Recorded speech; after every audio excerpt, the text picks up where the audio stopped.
সৌজন্য সাক্ষাৎ বিশেষ করে জাতীয় পার্টির যে মহাসচিব মজিবুল হক চুন্নু ভাই, তিনি ঢাকা বিশ্ববিদ্যালয়ের ছাত্র এবং আমি যেই হলের সেই মহসিন হলেরই ছাত্র, এই বিষয়টি আমার জানা ছিল না। এবং আমি ডাকসুর ভিপি হয়েছি দীর্ঘ 28 বছর পরের নির্বাচনে, তিনিও আমার মহসিন হলেরই ছাত্র সংসদের ভিপি ছিলেন এবং বর্তমানে দেশের গণতন্ত্র মানুষের অধিকারের পক্ষে বেশ শক্তিশালী জোরালো অবস্থান রেখে যাচ্ছেন। তো মনে হয়েছে যে প্রথমত ঢাকা বিশ্ববিদ্যালয়ের আমার সাবেক অগ্রজ, তার সাথে আমার একটা পরিচয় এবং সুসম্পর্ক থাকা দরকার।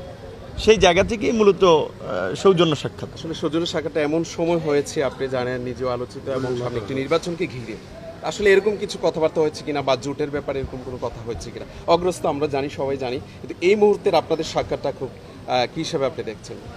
না, জোটের বিষয়ে এরকম কোনো বিষয় নিয়ে কথা হয়নি। তবে যেহেতু রাজনীতিবিদরা বসলে তো দেশের চলমান পরিস্থিতি নিয়ে আলাপ আলোচনা হয়, সেক্ষেত্রে দেশের বর্তমান পরিস্থিতি, আমাদের দল সম্পর্কে তিনি জানতে চেয়েছেন, জাতীয় পার্টির কার্যক্রম সম্পর্কে বা আগামী চিন্তাভাবনা নিয়ে আমরা জানতে চেয়েছি। কিন্তু সাক্ষাৎটি মূলত আসলে নির্বাচন বা রাজনীতি কেন্দ্রিক ছিল না, সৌজন্য সাক্ষাৎ। তবে সৌজন্য সাক্ষাৎ হলে তো আমরা রাজনীতিবিদ হিসেবে সমসাময়িক পরিবেশ পরিস্থিতি নিয়ে আলাপ আলোচনা হবেই স্বাভাবিকভাবে, সেটা হয়েছে। হ্যাঁ, বিশেষ করে আমি যেটা বলেছি যে প্রথমত আমার কোনো রাজনৈতিক উদ্দেশ্য ছিল না আজকের এই মিটিংয়ে বা সৌজন্য সাক্ষাতে। কিন্তু রাজনীতিবিদ হিসেবে আমাদের সমস্ত আলোচনার কেন্দ্রবিন্দুতেই রাজনীতি থাকবে।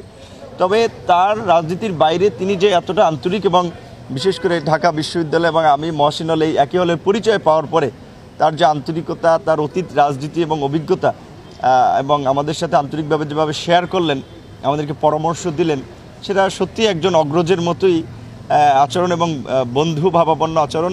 সেইটা ব্যক্তিগত আমি খুব খুশি হয়েছি যে ঢাকা বিশ্ববিদ্যালয়ে একই প্রতিষ্ঠানে পড়াশোনা করলে অগ্রজদের কাছ থেকে মানুষ এটা আশা করে, এবং তার এই আচরণ এবং ব্যবহার আমাকে সত্যি মুগ্ধ করেছে। এবং চেয়ারম্যান সাহেব তো, জাতীয় পার্টির যে চেয়ারম্যান সাহেব, উনি তো অত্যন্ত বিনয়ী ভদ্রলোক, সকলের কাছেই সজ্জন ব্যক্তি হিসেবে পরিচিত।